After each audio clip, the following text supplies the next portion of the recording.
name is Katie and you're watching my channel Superconsole. Today we are doing the Winter 2017 anime first impressions. That's when I talk through some of my favourite anime that I've watched this season, recommending what you should definitely be watching and what you should avoid at all costs. That's right, I've watched some real anime trash this season, so you don't have to. Now, as always, there are going to be some series that I'm going to miss out of this run through, including Aka, which I did not watch, and Seren, which I fell asleep during the first episode and then didn't try and watch it since.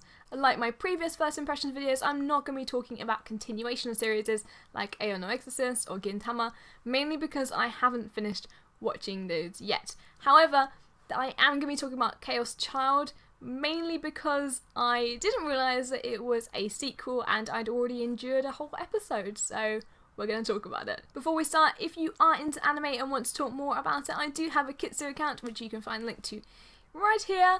That used to be Hummingbird for any of you people who were like, what's Kitsu? It was Hummingbird, so get on that. It's actually a really good place to track anime anyway if you watch a lot of anime but do this thing that I do where you watch a few episodes, like forget for a while and then want to come back but think, oh, what episode was I on? You know, it's a good way of keeping track of what you've been watching. I also have a Discord server and a specific anime kind of thread on that, so you can find the link for that also here and in the description down there. So I'd love to see some of you guys in that server talking about your favourite anime this season, or down in those comments if you aren't on Discord or Kitsu. Right, let's get on with it. I always like to start on a positive note, so let's talk about a series I've been enjoying a lot this season, which is Masamune-kun no Revenge, or Masamune's Revenge.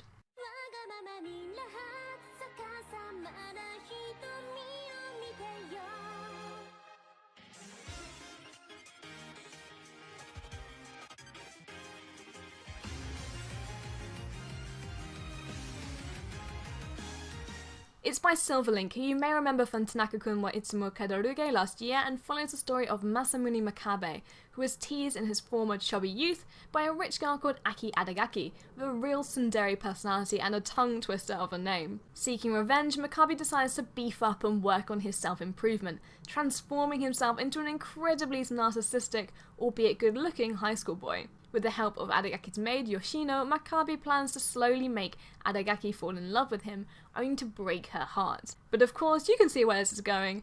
As his plan unfolds, Makabe starts to question whether it is what he really wants. Now, I've never read the original manga, but it's fair to say that Masamune-kun no Revenge is cheesy, predictable, and I'm still quite concerned about that harem tag hovering on the live chart description. But the long and short of it is that it's a really enjoyable watch. The art and animation is well presented and clean, the intro and outro songs are beyond catchy, and despite not particularly relating to any of the host of characters, I was really engaged in their storylines.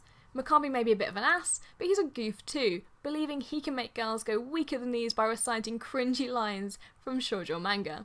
Some of you may find it a tad generic, but I know this is a season I'll be watching right through to the end, so it earns a recommended tag from me. Now, I'm still quite on the bench about Fuuka. After 4 episodes, I'm still really not sure what I think about it. It's another story from manga source material. Fuuka is about a boy called Hyu Haruna, a Twitter addict and town newbie, who bumps into a strange blue-haired girl called Fuuka Ikitsuki. Cue awkward scene where Fuuka breaks Yu's fancy smartphone because he thinks she's trying to take a panty shot of her. Classic. The anime focuses mostly around their relationship together and their love of music and the bands they gradually form, with of course the odd relationship conundrum. All in all, while the animation itself looks pretty, it's quite generic stuff from Diomedea of Hanada-kun fame. And with some unfortunate bum shots and fan service moments, especially in episode 4, which included a scene so unnecessary that it totally ruined that sweet melancholic mood the whole episode had established. But despite that, I couldn't help but kind of like Fuuka in a weird sort of way, and I'll most likely finish off the 12 episodes that are airing this season. Miss Kobayashi's Dragon Maid, or Kobayashi-san Chi no Maid Dragon, or Yuri Dragon Maids, as I've called it in my notes, is a bit of a weird one, and another series I've got really mixed feelings on so far. I mean, I started off watching it and thinking, what the hell is this? I'm really not convinced, and the more I've watched, I'm warming up to it. A slice-of-life comedy series from reputable KyoAni, this anime follows the story of Kobayashi, a middle-aged office worker and alcoholic in denial. One night after a few too many after-work beers, Kobayashi ends up enlisting the services of a giant fire-breathing dragon called Toru as her personal in-house maid. Luckily, Toru has a human form. so you couldn't even spot her dragon origins if it wasn't for her, massive horns and giant green tail. It all sounds pretty innocent until you realise the human-hating dragon Toru has the hots for our Kobayashi-san, which leads to the anime having way too much focus on filling the screen with giant bouncing breasticles. There's also some pretty weird and uncomfortable scenes, like in episode 1 when Kobayashi-san gets absolutely smashed and randomly strips poor Toru for no legit reason in front of her poor unassuming male co-worker. I will say though that I loved the cute watercolour backgrounds, the upbeat sing-songy outro music, and wonderfully weird floaty dancing music in the intro song and animation. There's also this great scene in episode 3 where an ancient cursed dragon in his human kind of butler outfit form is trying to play Dark Souls, but emphasis on tries.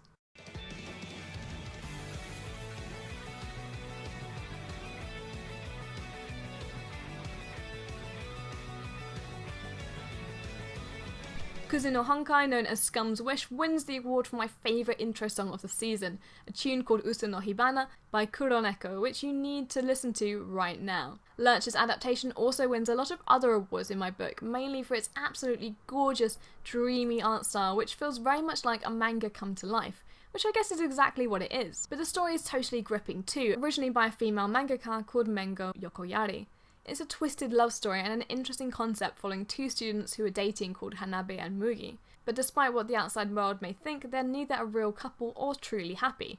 They're both only with one another because they're in love with other people who don't feel the same way back. Hanabe is in love with her childhood friend, neighbour and now teacher, but he's in love with another teacher who, would you believe it, is the exact girl that Mugi fancies for himself. I love how it's a story which explores the darker, sadder and lonelier side of love, which doesn't always get that much attention and exposure in anime. It also has a real melancholic feel, but can be a bit raunchy at times and comes with a definite R-rated sticker. But it's not excessive or without reason. For me, it's one of the most interesting shows out this season and a definite must-watch. Oh, handshakers. Now, I really respect that Gohans were trying to do something different, They were like, let's not do that same old anime style that everyone does. Let's do something different. Let's go a bit weird.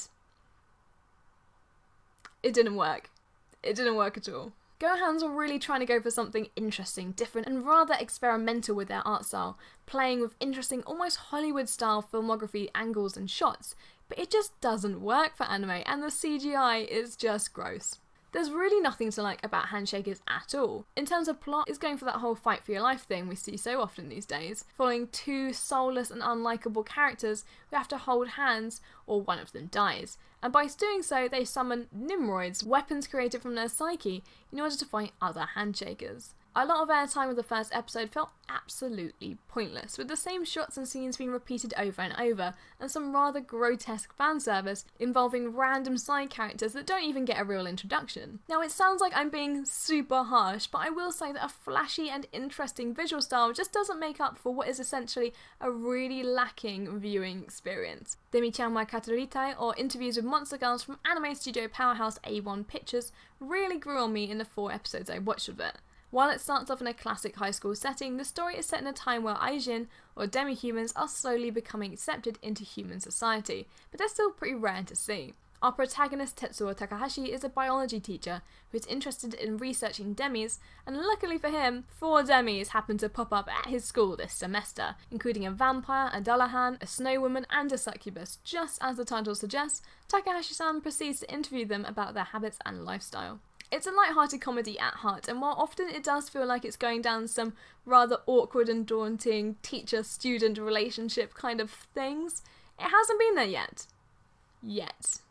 What a delight the anime adaptation of Little Witch Academia is to behold. Trigger of Kill la Kill fame are pretty damn good anyway as far as anime production studios go, but I really can't recommend Little Witch Academia enough. I love the animation style and colour palette. It's full of character joy and fun surrounding young muggle Atsuko Kagari, who dreams of joining Luna Nova Witch Academy after being inspired by her childhood witchy hero Shiny Chariot. Obviously, it was never going to be easy for a girl who can't even ride a broom, let alone muster up a spell, to handle the daily struggles of magic school, but that's what makes each episode so fun and charming. Now, it does borrow a lot from Harry Potter, but with its own kawaii kind of flair, so look out for it when the full season will be airing on Netflix, hopefully soon.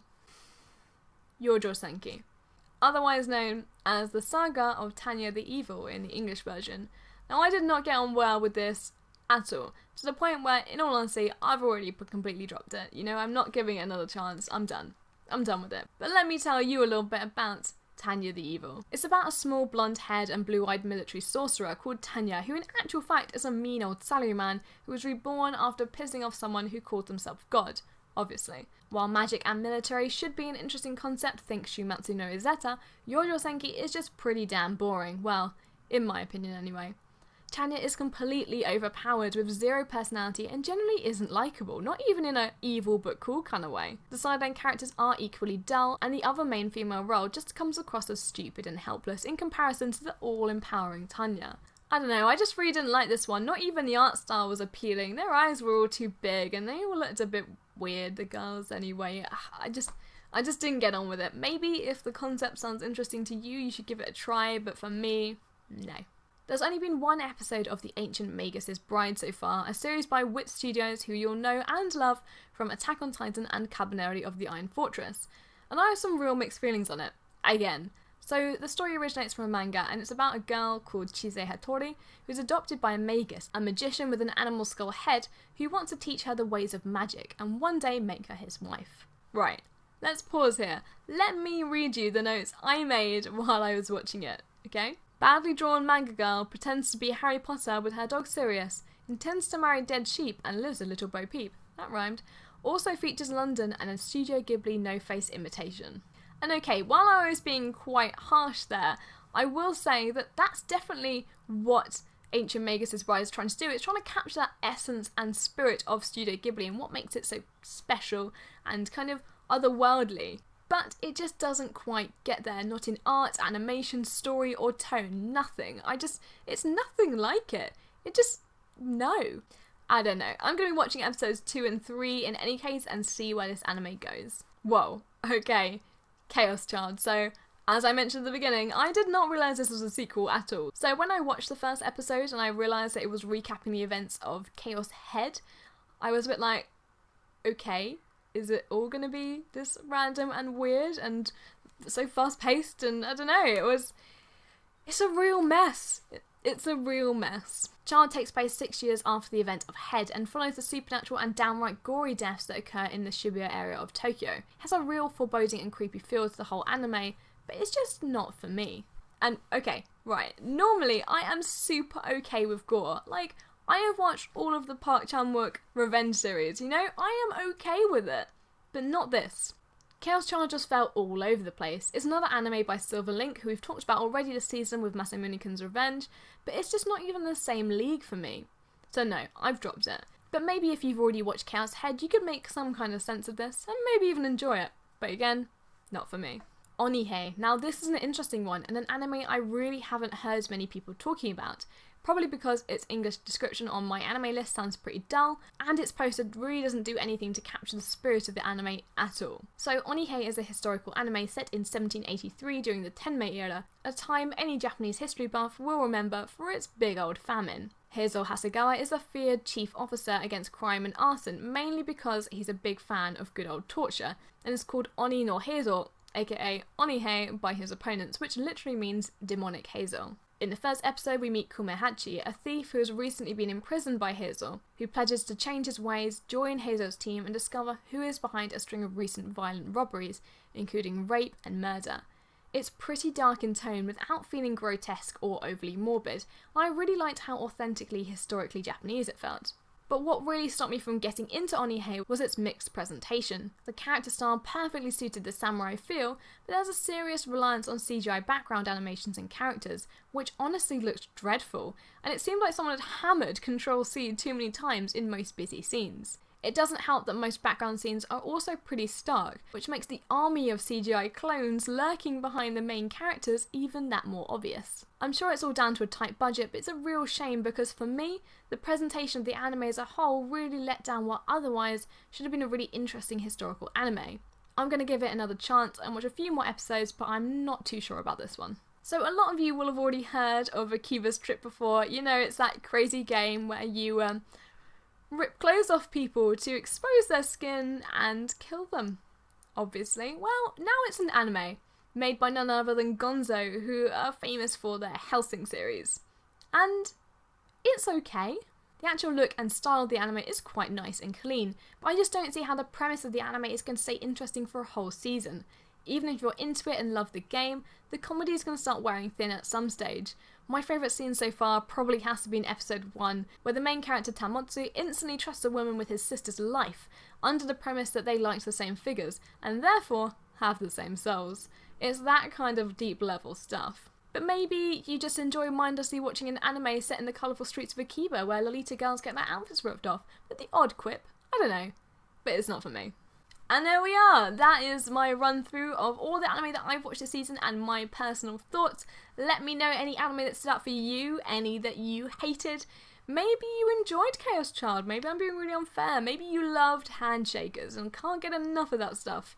You know, let me know. Maybe I'm missing something completely. Put your thoughts down in those comment sections down below. Make sure to like this video if you enjoyed watching it. And of course, if you haven't already, make sure to subscribe and I'll see you in the next one. Thanks. Bye.